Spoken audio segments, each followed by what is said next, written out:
What it do, Kazam crew, Azel back in the booth, and the Cold Snap update is officially live on Arc Raiders, so y'all know what that means. It's time for a snowball fight. But no, all bullshit aside, man, the December update is finally here, specifically 1.7.0, and we got a whole bunch of stuff we need to be going over, including the Cold Snap map conditions, the Flickering Flames event, new free Raider decks, we got a whole bunch of quest and items, new survival mechanics, the Shredder is getting buffed, and some gameplay and quality of life features. Comment how y'all feel about the Cold Snap update, and if y'all want to help a brother out, make sure y'all subscribe to join the Kazam crew so y'all boys don't miss any more videos. And I don't want to waste no more of y'all time, so let's get into it. All right, starting off hot, I don't want to shake the room up, but the Shredder is getting buffed, bro. I hate to break it down like this, and I'm not sure why they doing this, but here's what Embar got to say. Reduce the amount of knockback applied by weapons, increase the movement speed and turn and responsiveness, increase health of the Shredder's head to prevent cases where his head could be shot off and leading to unintended behavior, improve Shredder navigation to reduce getting stuck on corners, narrow spaces, and short obstacles. Bro, this one is crazy right here. Increase the speed at which the Shredder enters combat when taking damage when in close proximity to players. Why? So you mean the Shredder is finna come out of nowhere and spear me like he's fucking Goldberg or Edge or some shit? I don't get it. I don't get it. I ain't gonna lie. And for the last one, increase the number of parts on the Shredder that can be individually destroyed. So I mean, I guess all it is for that.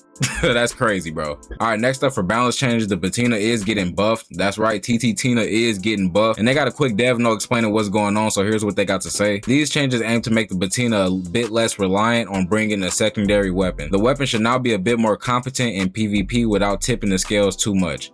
Data shows that this weapon is still in the highest performing PvE weapon at its rarity, not including the Hull Cracker. The durability should also feel more in line with our other assault rifles. And here's a breakdown on the changes. The durability burn rate has been reduced from 0.43% to 0.17% per shot. In practice, it used to take about 12 full magazines to fully deplete durability, but now it takes 26, also accounting for the increased magazine size. They also say that the base magazine size has been increased from 20 to 22, and the base reload time has been reduced from 5 to 4.5. I don't use the Patina that much, but hey, that's tough. I like it. The Rattler, on the other hand, oh my goodness, bro. It's been so many situations where they just give me a Rattler and it's just, I feel like it just underperforms, bro. I'm not gonna lie. So what they got to say right here is quite interesting. We're gonna get into it. Even though the Rattler isn't intended to compete with the Stitcher or the Kettle at close ranges, that is true. I'm glad they started off with that. It is receiving a minor buff to bring its PvP TTK at lower levels a bit closer to the Stitcher and Kettle. The weapon should remain in its intended role as more of a deliberate weapon where the players are expected to dip in and out of cover, fire and control bursts, and manage their reloads. So that's great, bro. I'm glad they're doing that because like I said, there's been so many situations where I feel like the Rattler just sold me, bro. They also say that the base magazine size has been increased from 10 to 12, which is great. All right, time for content and bug fixes. Achievements are now enabled in the Epic Store, so if you had a problem with that back then, it's fixed now. Quite a bit of bug animations, and they finally got around to fix them, so here's what they got to say. Fixed an issue where picking up a field crate with a trigger nade attached could cause the character to slide or move without input. I feel like I did run across that a couple of times. It's just a weird situation. Fixed an issue where combining snap hook with zip lines or ladders could store momentum and propel the player at long distances. I'm not gonna lie, I never got a chance to really do this, but off of what I've seen on TikTok and YouTube, I feel like I missed out. It's whatever though. Fixed the issue where the running animation could appear incorrect after a small drop when over encumbered. Definitely comparable to like running through mud or some shit, bro. I don't know. I'm glad they fixed that though. Interactions now end correctly when performing a dodge roll. That's great. Interacting while holding items or deployables no longer cause arm twisting. Added more animations to character skins and equipments to make them more natural. That's great. I love it. I'm here for it. And for the arc, we got some bug fixes that they got around to. And here's what they said. Fix the issue where deployables attached to enemies could cause them to launch or clip out of bounds when shot.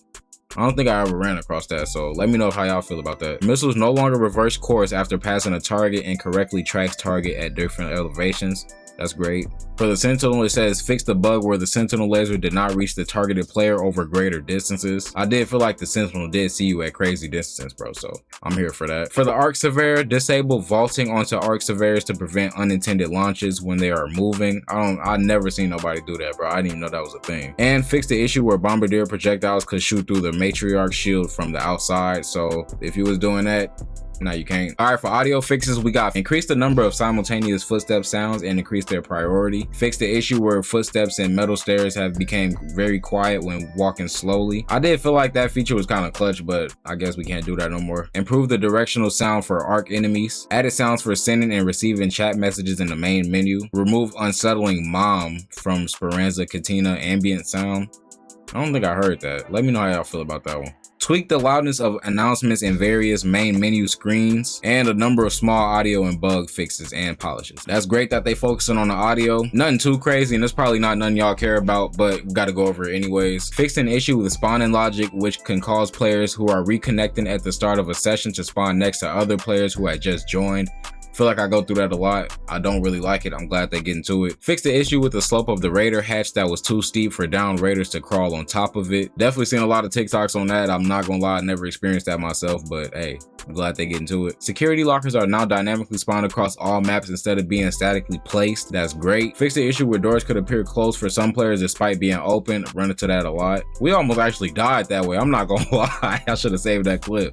The magnetic storm got some fixes, so here's what they got to say. Lightning strikes sometimes leave behind a valuable item. That is crazy, I'm not gonna lie. Increase the number of possible Great Mullen spawn locations across all maps. Here's for the damn battlegrounds specifically. Move the matriarch spawn point in the damn battlegrounds to an area that better plays to her strengths. For spaceport, adjusted the locked room protection areas and container storages on spaceport to not affect players outside the room. The locked map condition has been added. That is great. And for Stellar Monsters, we got increased some items in the blueprint spawn rates. Some breachable containers on Stellar Monsters no longer drop rubber ducks when using a little extra skill. All right, now it's time for the crazy stuff. I know y'all sat here through this whole thing so far. Now we finna try to speed through this. All right, so we're gonna briefly go over the skill tree. You can finally reset your skill tree. So if you press R, it will give you this little menu right here that says you can actually reset your skill tree. That will give me specifically 68 allocated points in my skill tree, and that costs about 136,000 coins. This won't be the same number for you. It will go off of wherever you are in your skill tree. So if you were like me and you got the security breach after the patch update, now's your chance to take action on that and actually restart your whole skill tree. And I'm not gonna lie, I don't think I'm gonna do it. I already worked this hard for the security breach. Why would I try to get rid of more loot? You know what I'm saying? But to each their own. Let me know how y'all feel about that. Let me know what y'all actually do. And the Flickering Flames event is finally up and rolling. Right here on the upper left hand corner of your screen, you got the Gathering Candleberries, a new consumable that they added in the game. So make sure you guys are gathering them because they are giving out some crazy rewards, including skins, raider tokens, and they're giving out a new raider tool called the Space Wrench. So make sure you go in there gathering your candleberries because you can get a complete skin from this by unlocking every single piece of the fit. They got it in yellow and got it in white. Here's a full set right here. Give y'all a quick view if y'all haven't seen it already. And at the end of this, they actually give you a new raider tool, the Space Wrench, which brings me to my next point. If you go into customization and go to your style, in the end, they actually have a new tab that's called the raider tool. So now you can actually switch between raider tools. And as they add more, you can be able to customize and equip them that way. I actually heard some about a hockey stick or something. I don't know if that was true or not, but if y'all heard it from me first. Speaking of cosmetics, we do have a new skin in the store called the Bone Crown set. I can't lie to y'all, bro. This thing is tough, bro. You can actually get this bundle right now for $20 USD. And here's all the color schemes it come with. It kind of remind me of the, I forgot what skin that was, but this one kind of remind me of the other one, that Egyptian kind of skin that they dropped. Tough, can't lie. Not only the skin, you actually get the reliquary backpack that's actually tough as well. You get the drum backpack attachment, which you can actually play that. That'd be crazy. You get a deer skull custom charm. You get a painted mask, which is tough. 2,400 raider tokens, and the braided bun, which is clean. I cannot lie. Tapered the size and all. They went all in on the hair. I can't lie, bro. What? Let me see. Yeah, that's crazy.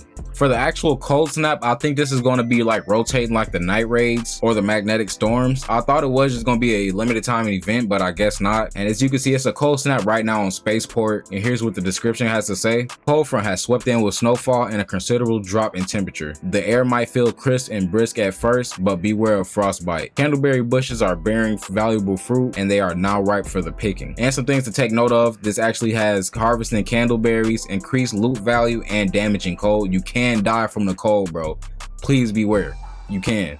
You can also throw snowballs too. All right, so back to the boring stuff. The wallet actually shows your cred soft cap at 800. So as you can see, the blue currency right here, your cred, I have 1668 out of 800. So they changed it to where you can't gain any more credits until you spend the ones that you have. And once you spend the ones that you have, they're actually going to be capped off at 800. So here's what they got to say about that. We decided to implement a cap so that players won't be able to fully unlock the new Raider deck by accumulating cred and adding more items to Shany's store to purchase using cred. We believe that the Raider decks offer a rewarding experience to enjoy while players engage with the game, and a large credit wallet undermines this goal. We will not be removing the cred that has been accumulated before the introduction of the soft cap. And last but not least, for the utility side of things on the patch updates, increase loot value in epic keycard rooms to better reflect their rarity. I'm not gonna lie, that's a crazy plus for us. They also expanded blueprint spawn locations to improve availability in areas that were underrepresented. And for those people that's doing a Raider reset, that should help out a lot for being able to farm your blueprints back and maybe getting more than what you had, because I know I'm gonna have to go through it soon. For another one of my highlighted ones, they fixed the issue where deadlines could deal damage through walls. I did not like that, I'm not gonna lie. I ain't like being on the receiving end of that, at least.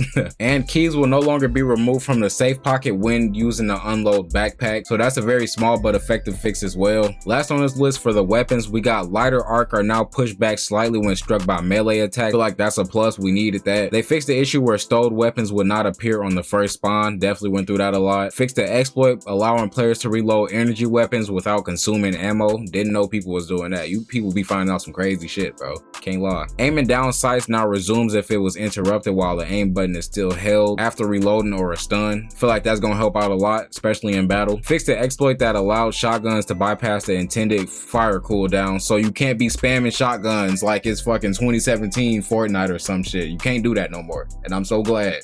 But nah, enough of that, man. Hopefully y'all stayed to the end of this video. I really appreciate y'all. Let me know how y'all feel on the Cold Snap update. And like I always say, leave a like down below. Comment how y'all feel. Subscribe to join the Kazam crew so y'all boys don't miss any more news. And I'm gonna see you boys on my next, man. I'm gone.